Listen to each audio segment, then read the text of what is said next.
हाय, मी सानिया. तर आज भरपूर असं काम होतं, कारण आज शेतात उडीद तोडायचं काम चालू होतं आणि बऱ्याच उडीद आपला खराबसुद्धा झालेला होता. बऱ्याच उडीद तोडायचंसुद्धा बाकी आहे. तर मम्मी याच्यातल्या हिरव्या शेंगा निवडत होती. तोपर्यंत म्हटलं मी काही ना काही स्वयंपाकाला लागावे.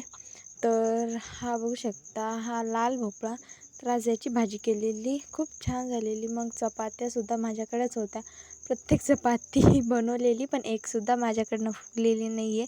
तर माझी बहीण आली आणि तिने खूप छान अशी चपाती बनवलेली आणि खरंच तिची खूप छान चपात्या सर्व काही फुगलेल्या. आणि इकडं माझ्या लहान भावालासुद्धा कामाला लावलेलं. तो बोलतो मलासुद्धा काहीतरी सांगा, तर त्यालासुद्धा सांगितलं. व्हिडिओ आवडला असेल नक्की लाईक करा. हाय, मी सानिया. तर आज भरपूर असं काम होतं, कारण आज शेतात उडीद तोडायचं काम चालू होतं आणि बऱ्याच उडीद आपला खराबसुद्धा झालेला होता. बऱ्याच उडीद